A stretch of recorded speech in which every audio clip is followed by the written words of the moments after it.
Welcome to Vintage Gaming Memories. Shall we play a game? Hello everyone, welcome back to the channel. If this is your first time here, be sure to check out the other videos I have because I do cover other vintage gaming topics like handheld games, vintage gaming systems, and even vintage audio-video items. For this video, I'm excited to share the latest purchases I got for this somewhat unique collection that I started about a year ago. Before I get into the collection itself, let's take a look at these two items that I purchased. One here is from eBay, and this one here is from a fellow member on Atari Age named 800 Rocks. Let's crack these open and check them out.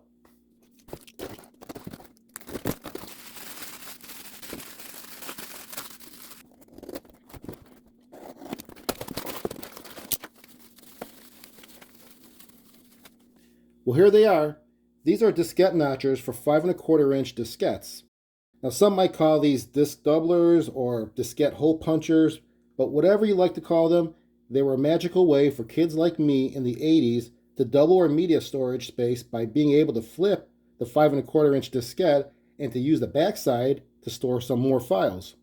Files, aka games. Now, you have to remember, floppies were not cheap back then, especially for a kid. Take it from Farmer Ted. Do you know anything about floppy disks? Well, floppy disks are pretty expensive, and the thing is, I made a bet with my friends. What made these special, besides the end result of getting more storage space, is that you don't have to guess where to make the hole on the diskette. It's all set by how it corners the diskette before you press down on it. Other methods used by me, and probably many others, were a paper hole puncher, and even just using scissors. But you run the risk of cutting it into the actual magnetic media if you're not careful. Now here's an example of a floppy that someone used a hole punch because you can tell by the curve of the hole, but looks like they also used a disc notcher later. A disc notch would make a nice squared notch on there, and then you wouldn't have to worry about getting too close to the actual media and ruining it. For this, for example, if I were to use this one, let's just see, because I don't know what's on this floppy. So it would fit just like this, and then if I press down on it, the plastic notch of the cover would come right through. But I don't think anything will come out because this was notched. Yeah, nothing came out. But you could see how it could be very beneficial without having to try to guess where to put that hole. Now, without the notch, the media is write protected, which is actually the opposite of what you might be thinking of for the 3 1/2 inch floppy or diskettes, where the notch, having it open, would mean that it is protected. So it's just the opposite. So to clarify that, this side here without a notch means it's write protected, so you cannot write to that side of the diskette. This has a notch, you can write to it on this side. Now, let's just say you have the notch and now you want to protect it from being written onto and maybe save yourself from an accident of formatting the floppy or deleting some files on that side. Well, there was a solution to that. What would be accompanied with the diskettes were these little stickers. And all you do is peel one of them off and put it on top of the notch, just like that. So both sides now are protected from being written on or formatted.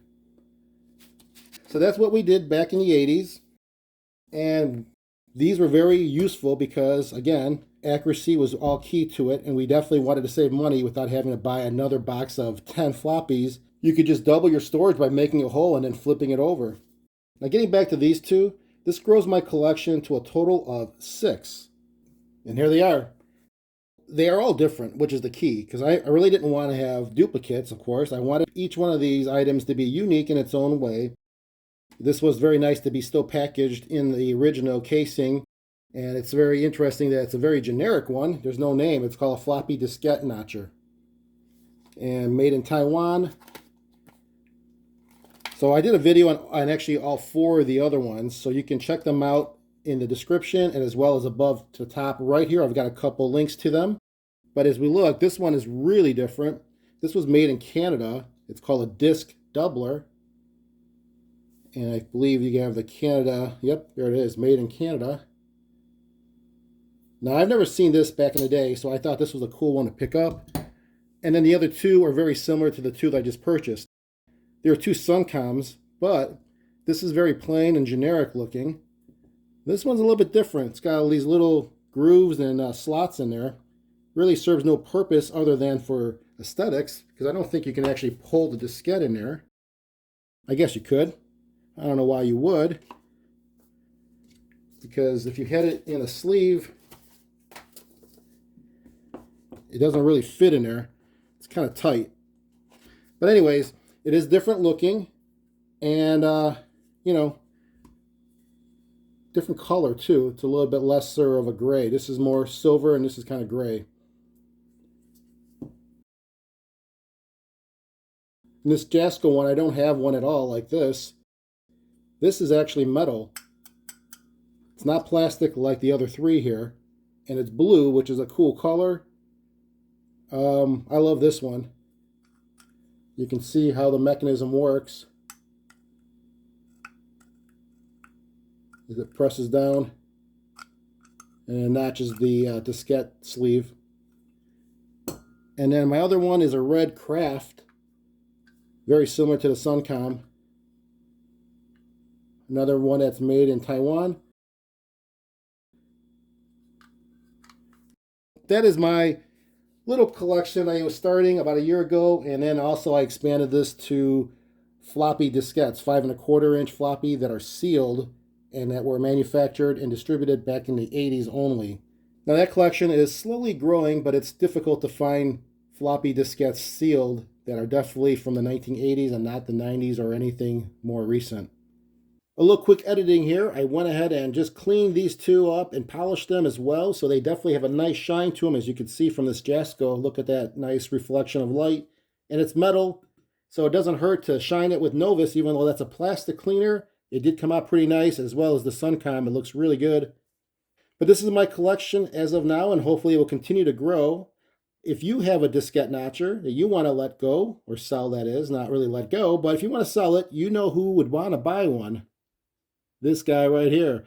So hit me up if you have one. Otherwise, if you're thinking about collecting diskette notchers for whatever reason you may want to, you can get an idea here as far as the variety there are, and there's quite a few more. Again, this one here is a really unique one, this disc doubler and how it works. There's a video on it, so I won't go too much into it because you can watch that video on its own. Hopefully this gives you an idea. Hope you enjoyed this video. Hope it brings back some memories if you were in the 80s and had these. Comment down below and share some of those memories, because I always love reading them. And until next time, keep that gaming passion from the past alive by living it today. Take care, everyone.